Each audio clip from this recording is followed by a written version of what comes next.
All right. This is the one that we call the intimacy triangle.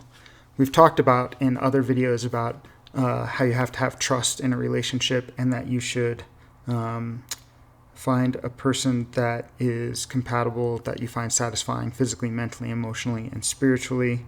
And we have talked about and how in the initial honeymoon phase, you're going to want to negotiate the needs of survival, love and belonging, power, freedom, and fun. And today, more involved into relationships is our intimacy triangle. And this is what the intimacy triangle looks like. First of all, relationships are borders and boundaries. Good relationships are good borders and boundaries. So, around our intimacy triangle, we have put these lines. These lines are our borders and boundaries that make our relationship. Inside there, we have a triangle of passion, commitment, and intimacy. Well, if you're in a committed relationship, I think you'd know it. If you're not in a committed relationship, I think you'd know it.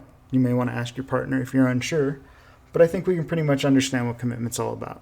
Once I have trust, I can put borders and boundaries in place to have a good relationship, and I can make a commitment to it. A lot of times that happens because of passion. Passion is the good, fun feelings. They last usually 12 to 24 months in a relationship, and then things tend to level off a little bit, according to science. And passion is different than intimacy. By the way, when we're in that passion phase, couples have been known to lie up to 80% of the time. So just keep that in mind when you're in that new shiny kind of phase of a relationship. Intimacy is the important one. This is the one that usually breaks the relationship. A lot of people can make commitments, and even when passion fades, they can find other reasons to stay with partners. But intimacy, this is the trust to take the risk to be vulnerable and genuine. And this is usually where the heart of the relationship is. And when this doesn't happen, people don't follow the borders and boundaries that have been put in place that make the relationship good. Intimacy. It is the trust to take the risk to be vulnerable and genuine. What happens is this.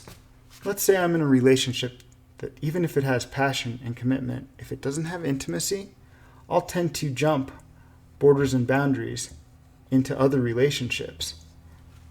Sometimes you'll see this in a marriage where someone in the relationship isn't getting what they need from their partner, and so they jump into this relationship, which is the relationship with the child, and they're the helicopter parents, and everything is about the child because they can find the intimacy here that they're not getting here. Sometimes they jump and they become workaholics, and they become this is the work cycle, right? And so people will jump the good borders and boundaries if they're not getting their needs met in terms of intimacy. Make sure that when you're in a relationship that you have set good borders and boundaries to have good relationships, and that you have the trust with the person to take the risk to be vulnerable and genuine.